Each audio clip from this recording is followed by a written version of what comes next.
para ibu bapak, saudara-saudari, upasaka upasika yang berbahagia. Hari yang baik menjadi waktu yang baik untuk menambah kebajikan dengan cara mendengarkan uraian dharma Guru Agung kita Sang Buddha.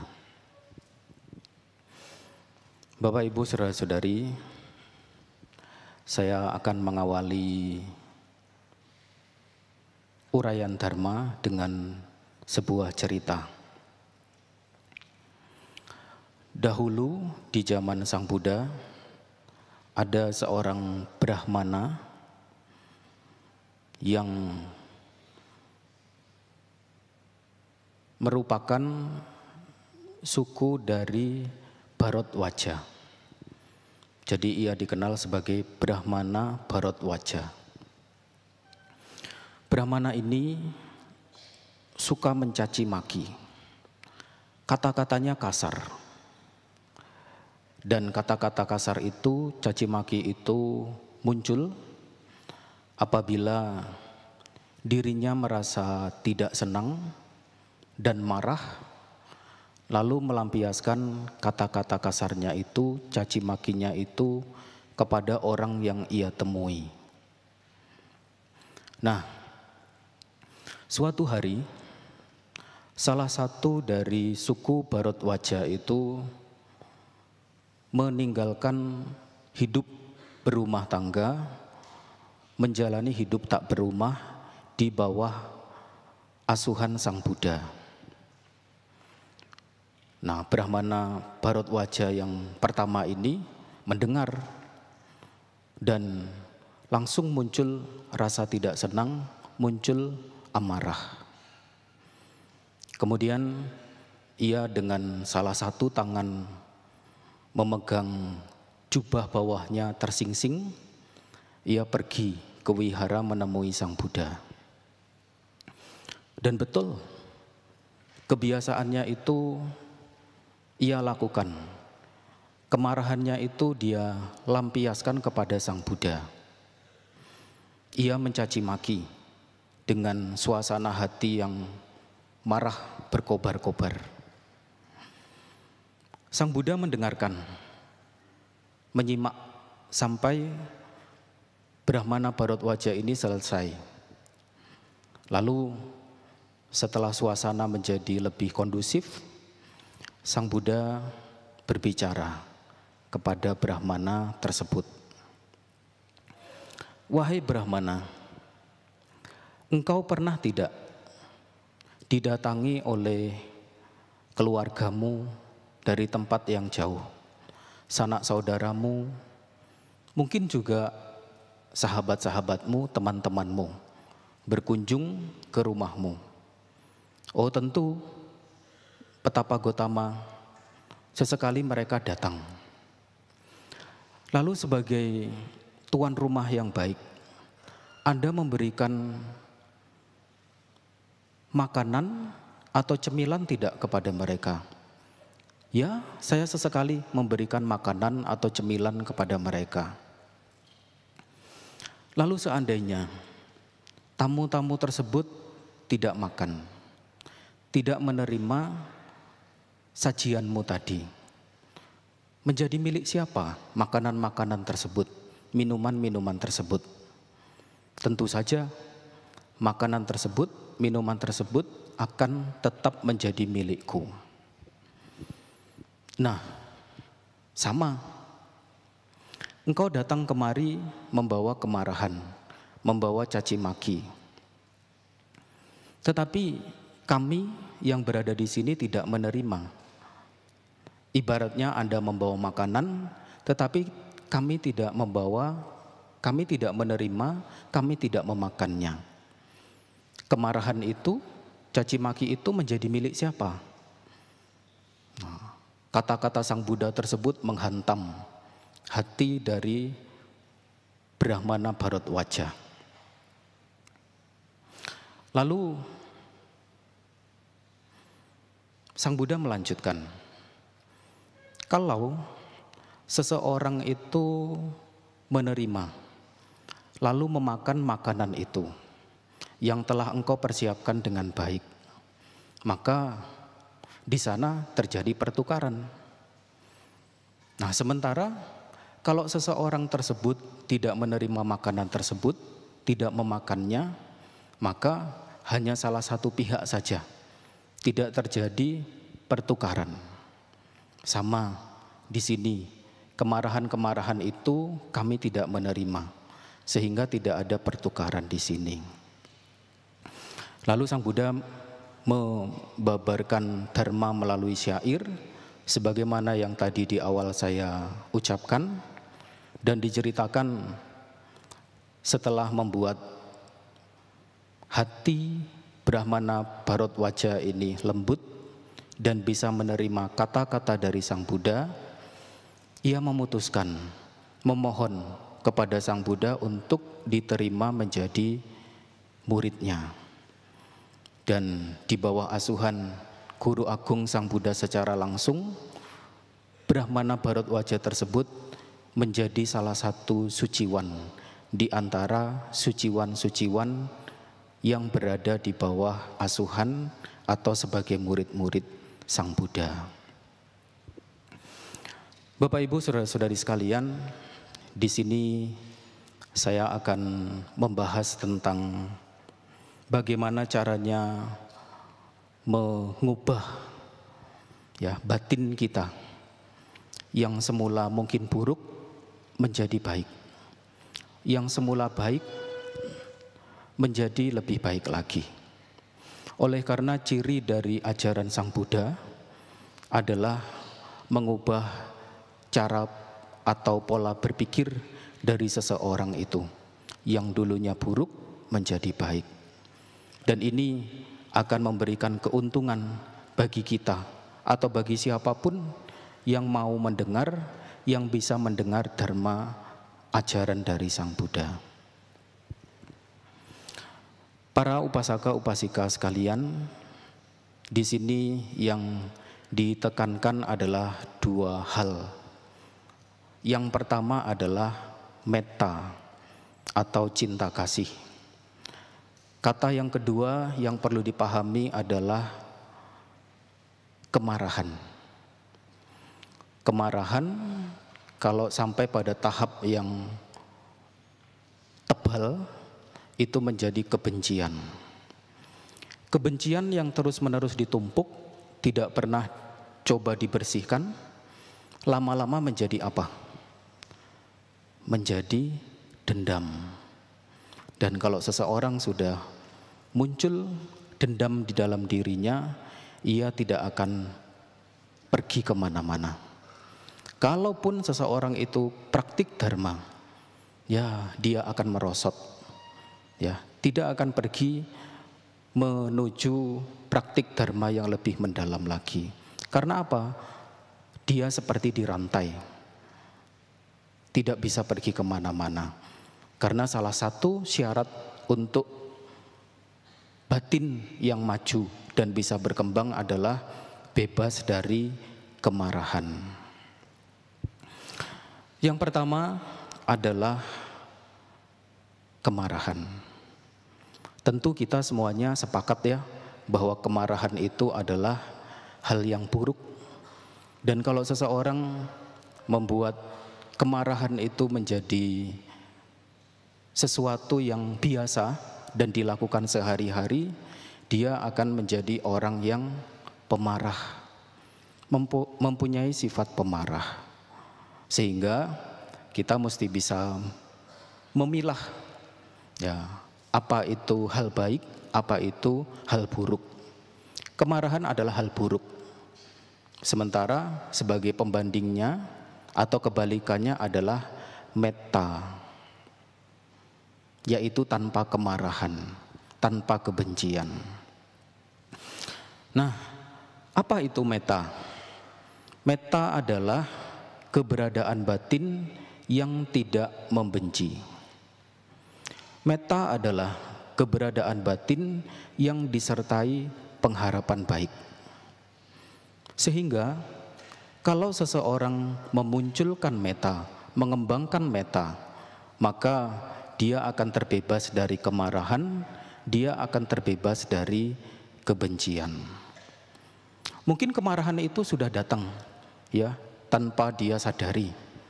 Tetapi karena dia mengetahui bahwa kemarahan itu adalah hal buruk yang harus dihindari, dia mengerti bahwa batin saya sedang muncul kemarahan. Saya tidak patut untuk mempertahankan kemarahan itu dan patut untuk menghilangkannya. Nah, sementara kita mengetahui bahwa kata metta itu artinya adalah keberadaan batin yang tidak membenci. Keberadaan batin yang disertai pengharapan baik.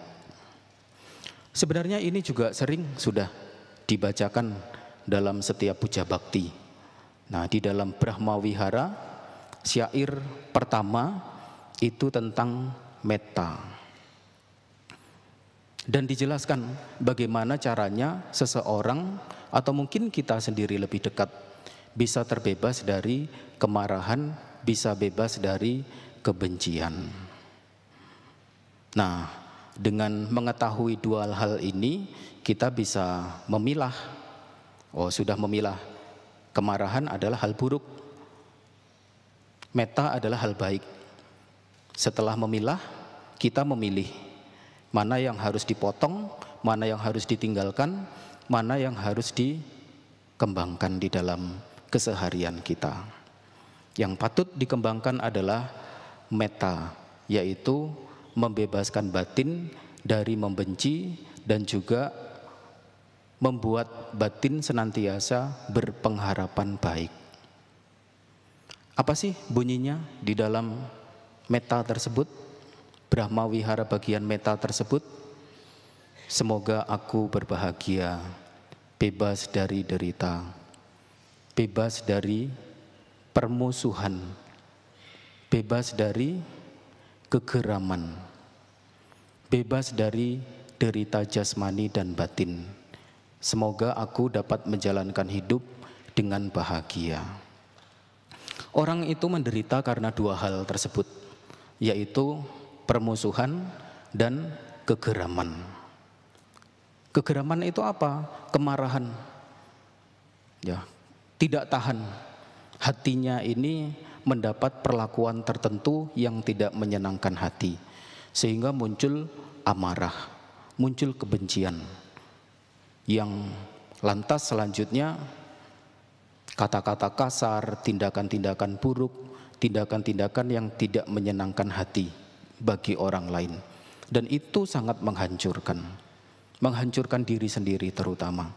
Karena kalau seseorang terus berada dalam kemarahan, kebencian, rasa dendam, itu ia seperti terbelenggu, tidak bisa kemana-mana. Bahkan setelah meninggal tidak bisa pergi ke alam surga. Siapa yang menyebabkan itu semua? Bukan siapa-siapa, tetapi diri sendiri. Bapak Ibu sekalian, Sang Buddha pernah memberikan perumpamaan bagi orang-orang dan mengkelompokkan orang-orang itu menjadi 3 bagian, 3 kelompok. Yang pertama, orang yang mempunyai kemarahan tebal sekali, sangat mudah marah, mudah tersinggung. Kalau mendapat perlakuan yang tidak sesuai dengan keinginannya, dia langsung bereaksi negatif. Lalu yang kedua, ada orang yang punya kemarahan sedang-sedang.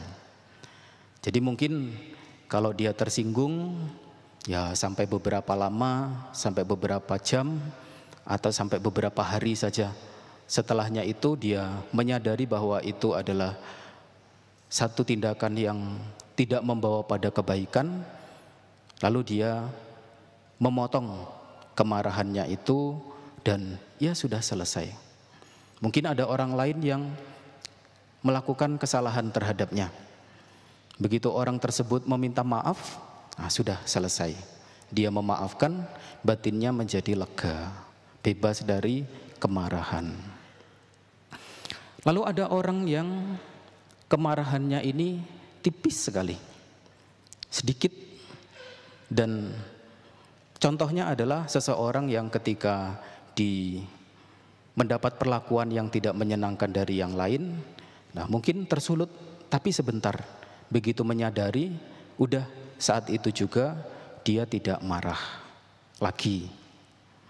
Dan ini Sang Buddha berikan perumpamaan seperti layaknya seseorang yang membuat garis di batu yang bertahan lama, yang sulit untuk dihapus.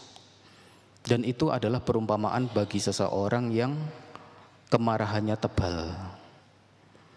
Ya, mungkin karena sifatnya dharma ini mengubah diri kita ya, Bapak Ibu, adik-adik. Di sini banyak adik-adik. Ya, banyak pelajar ya, masih sekolah. Kita menyadari, kita mengenali diri sendiri. Sebenarnya kemarahan kita itu tebal, sedang, atau sedikit. Nah, hal yang paling bagus sebenarnya untuk diri sendiri adalah mengenali apa yang terjadi di dalam diri kita. Kalau kita tahu bahwa kemarahan itu tebal, oh ini sama nih, seperti perumpamaan dari Sang Buddha. Kalau saya marah, itu saya seperti membuat garis di batu yang bertahan lama. Lalu yang kedua, perumpamaannya adalah bagaikan seseorang yang membuat garis di pasir pantai. Nah, garis itu memang ada, tetapi tidak bertahan lama. Begitu ada ombak yang datang menyapu, perlahan-lahan garis di pasir tersebut akan hilang. Lalu perumpamaan bagi mereka yang kemarahannya sedikit, tipis, adalah seperti seseorang yang membuat garis di air. Ya memang ada garis, tetapi tidak ada bekasnya. Begitu tangan kita tarik atau kayu yang kita pakai untuk membuat garis itu kita tarik ke permukaan air, ke atas air, garisnya hilang sudah. Dan semestinya begini, ya seseorang kalau memang masih belum mencapai kesucian, orang itu masih ada kemarahan, sebaiknya orang tersebut lekas-lekas ya segera untuk memotong kemarahan itu, lalu menggantinya dengan nilai-nilai bajik. Seperti contohnya adalah mengembangkan metta. Bapak Ibu saudara-saudari sekalian, metta atau cinta kasih yang kita kenal di dalam agama Buddha ini membuat kehidupan kita itu menjadi tenang, menjadi tentram, menjadi damai. Dan itu adalah nama lain dari kebahagiaan. Kalau Bapak Ibu saudara-saudari ditanya, apa yang dicari dalam hidup ini? Yang dicari adalah kebahagiaan. Dan saya yakin Bapak Ibu saudara-saudari sudah mempunyai kekayaan, sudah mempunyai harta benda, bahkan tidak hanya dikatakan cukup, tetapi lebih, sehingga dikatakan sebagai orang yang banyak harta. Tetapi belum tentu orang yang banyak harta itu adalah orang kaya. Percaya tidak? Ya, karena orang yang banyak harta, ya sekedar punya harta yang banyak, yang lebih. Tapi orang yang kaya adalah orang yang merasa punya dan kepunyaannya itu lebih. Dan dia bisa membagi kekayaannya itu sedikit atau banyak kepada yang lain yang sedang membutuhkan. Entah itu makanan, minuman, pakaian, tempat berteduh, obat-obatan, dan sebagainya. Kalau seseorang bisa berbagi untuk orang lain, mengentaskan makhluk-makhluk lain dari penderitaan, itu disebut sebagai orang yang kaya. Idealnya Ya, kalau seseorang ini ingin hidupnya mudah, hidupnya penuh manfaat, dia mempunyai dua hal, yaitu kekayaan secara materi dan kekayaan secara batin. Dan kekayaan secara batin itu disebut sebagai kekayaan Arya, kekayaan yang dimiliki oleh para suciwan murid-murid Sang Buddha. Bapak Ibu saudara-saudari sekalian, jadi metta ini akan memberikan manfaat di dalam kehidupan kita ini. Dan manfaat-manfaat yang bisa diperoleh dari pengembangan metta itu ada banyak. Ya, ada banyak. Bahkan Sang Buddha itu sebutkan ada 9 manfaat dari pengembangan metta. Manfaat itu bukan untuk orang lain, bukan untuk siapa, tetapi untuk mereka yang mengembangkan metta itu sendiri. Apa saja manfaat-manfaat dari pengembangan metta? Bapak Ibu, adik-adik, tidurnya nyenyak tidak? Gak usah setiap hari, tadi malam saja, semalam saja. Nyenyak ya. Kalau nyenyak artinya bagus.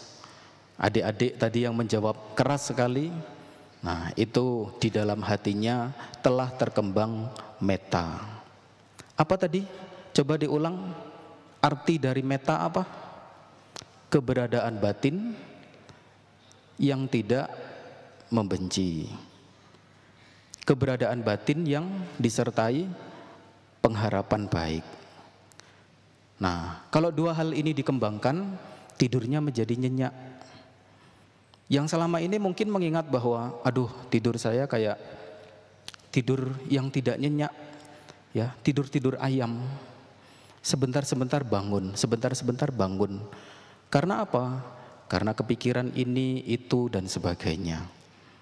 Nah, coba kalau mengalami hal tersebut, sebelum tidur, kembangkan metta. Dengan cara apa? Dengan cara mengingat kembali apa arti dari metta, yaitu keberadaan batin yang tidak membenci, keberadaan batin yang disertai pengharapan baik. Kalau lupa lagi, buka buku Parita Sucinya, bagian Brahma Wihara. Semoga aku berbahagia, semoga semua makhluk berbahagia, dan seterusnya. Nah, ketika kita jatuh tidur, nah, kita dalam suasana hati yang tidak ada membenci dan juga disertai dengan pengharapan baik. Lalu setelah jatuh tertidur, ada manfaat kedua yang disampaikan oleh Guru Agung. Apa itu? Tidak mimpi buruk. Nah, anak-anak di sini siapa yang biasanya malam-malam bangun dan kalau ditanya, kenapa bangun? Mimpi dikejar-kejar hantu, Bante.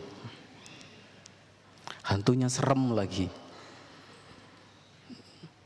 Ya, itu artinya sudah harus mulai mengembangkan metta.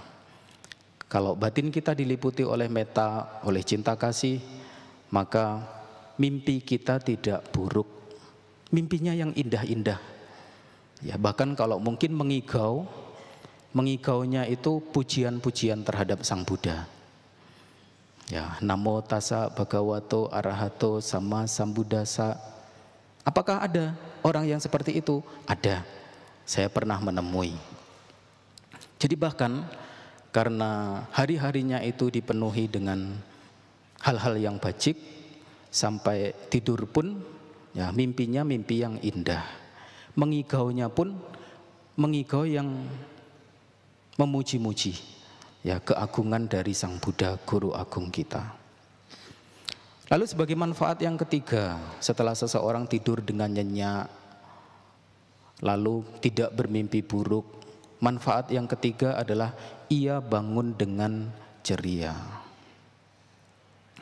Ini sering nih Bante menemui ada anak-anak yang diajak ke wihara, Pagi-pagi Dana makan, cemberut. Kenapa cemberut? Masih ngantuk. Nah, biasanya anak-anak tidurnya berapa jam? 8 ya. 8 sudah cukup, artinya sudah segar kalau bangun. Tapi masih kurang terus. Nah, artinya itu masih belum ada semangat untuk melakukan hal-hal yang baik. Nah, biasanya kalau batin kita tidak dipenuhi oleh kebencian, lalu disertai dengan pengharapan baik, nah wajah kita akan bangun dengan ceria, tanpa beban.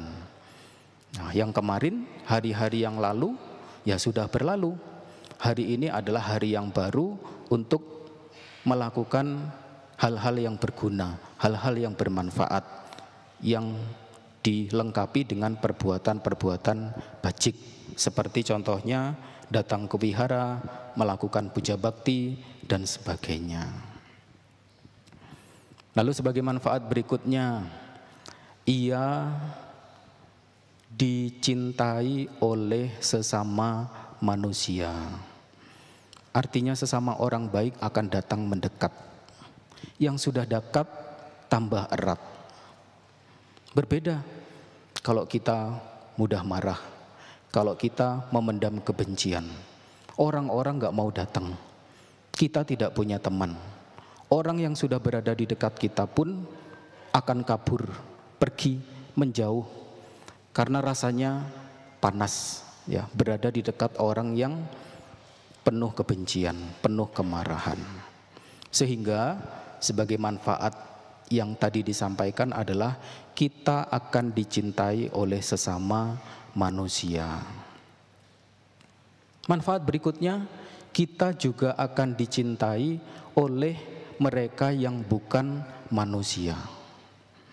Nah, biasanya mereka yang bukan manusia ini adalah contohnya hewan, nah, binatang-binatang yang mungkin sebelumnya kita belum pernah melihat, berjumpa, lalu berjumpa, mereka tidak takut tetapi mendekat. Nah, kalaupun binatang buas itu tidak mendekat untuk menyakiti, mereka akan menghindar, begitu.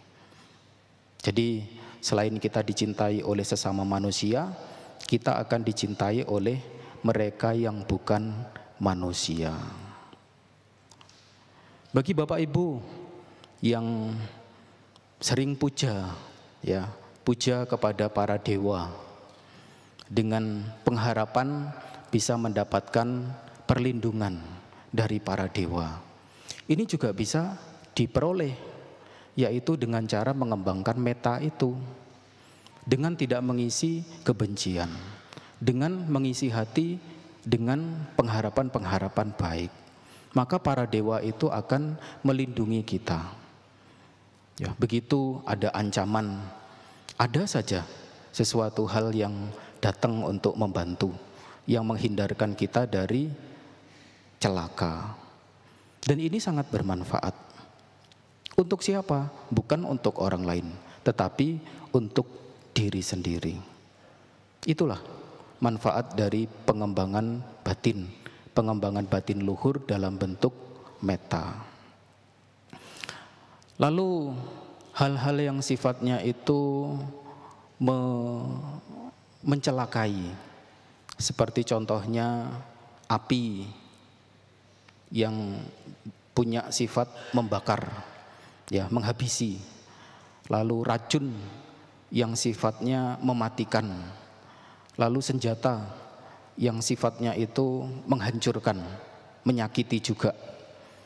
Itu mereka tidak akan berani datang dekat-dekat. Loh, kok bisa? Apakah mereka bisa berjalan sendiri? Ya tidak. Tentu ada orang-orang di belakangnya yang mungkin mereka itu sebagai musuh, yang menganggap kita musuh, lalu menggunakan api, menggunakan racun, menggunakan senjata. Begitu mereka mengetahui bahwa di dalam diri kita tidak ada kebencian, malah yang berkembang adalah pengharapan-pengharapan baik, nah mereka akan membatalkan apa yang menjadi niat buruk mereka, yaitu menyakiti dengan senjata tajam dengan api, dengan racun. Sehingga itu menjadi manfaat dari pengembangan meta kita. Lalu berikutnya sebagai manfaat dari pengembangan meta adalah orang tersebut pikirannya mudah diarahkan. Diarahkan kemana? Diarahkan pada nilai-nilai bajik. Bahkan kalau Bapak Ibu, adik-adik suka bermeditasi, siapa yang tidak suka bermeditasi? Suka semua, nggak ada yang angkat tangan. Kalau Bapak Ibu adik-adik suka bermeditasi, suka cita bawana, itu akan sangat terbantu dengan pengembangan meta ini. Meta ini menjadi salah satu alat untuk mendapat kedamaian hati. Ya, seperti kata awalnya, yaitu meditasi adalah bawana. Sekarang ini kita mungkin sudah sering mendengar kata meditasi, sudah jarang mendengar kata bawana. Sesungguhnya kata bawana ini jauh lebih tepat dan tepat sasaran dipakai oleh Sang Buddha. Kalau kata meditasi artinya banyak sekali luas, meditasi kesehatan, meditasi apa ini itu dan sebagainya. Tapi kalau meditasi kita ubah menjadi kata bawana atau citta bawana, itu artinya menjadi lebih pas, sesuai dengan apa yang diajarkan oleh Guru Agung. Yaitu apa? Yaitu pengembangan nilai-nilai luhur. Dan metta ini adalah salah satu sebagai alat untuk mengembangkan nilai luhur tersebut. Dan kalau Bapak Ibu, saudara-saudari menyukai ketenangan batin yang mendalam, menyenangi jana-jana, nah harus mempunyai metta yang berkembang di dalam diri.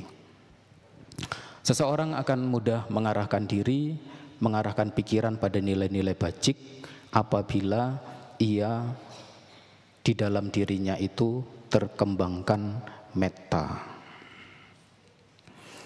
Lalu berikutnya, wajahnya menjadi damai. Kalau mungkin ini subjektif ya, Bapak Ibu adik-adik, kalau ditanya lebih suka melihat orang yang kita temui berwajah kecut atau berwajah damai, penuh senyum. Pasti memilih suka melihat wajah yang damai, sesekali tersenyum. Karena apa? Karena itu adalah gambaran dari keberadaan hati yang lembut, yang tidak kejam, yang tidak marah, dan berada di dekat orang-orang yang memiliki hati lembut seperti itu menyenangkan. Kalau berada di dekat hati orang yang punya wajah kecut, apalagi garang, nah itu sepertinya hati ini berdesir, ya, tidak merasa tenang. Yaitu hal yang bisa kita rasakan secara langsung dari pengembangan batin. Berikutnya adalah kalau kita mungkin sudah sampai pada batas usia tertentu lalu meninggal. Nah, kalau seseorang ini sering mengembangkan metta atau cinta kasih, maka ia akan meninggal dengan hati yang tidak bingung. Apa ada orang yang meninggal dengan hati yang bingung? Ada. Adalah mereka yang tidak mengerti nilai-nilai bajik, nilai-nilai apapun yang patut dikembangkan di dalam hidup ini. Yang hari-harinya hanya mengejar kesenangan-kesenangan indrawi, yang tidak peduli pada nilai-nilai luhur yang patut dikembangkan. Biasanya selain seseorang itu melekat terhadap sesuatu yang menyenangkan, juga melekat terhadap sesuatu yang tidak menyenangkan. Misalkan benci terhadap seseorang, bencinya ini sampai awet dan terbawa selama satu kehidupan itu, satu siklus kehidupan itu. Dan sampai ketika meninggal dunia, ingatannya masih kuat. Dia saya benci, dia saya benci, dia saya benci, dia saya benci. Enggak ada saya menyayangi dia, saya menyayangi dia, saya menyayangi keluarga saya dan orang-orang baik. Yang muncul hal-hal yang buruk.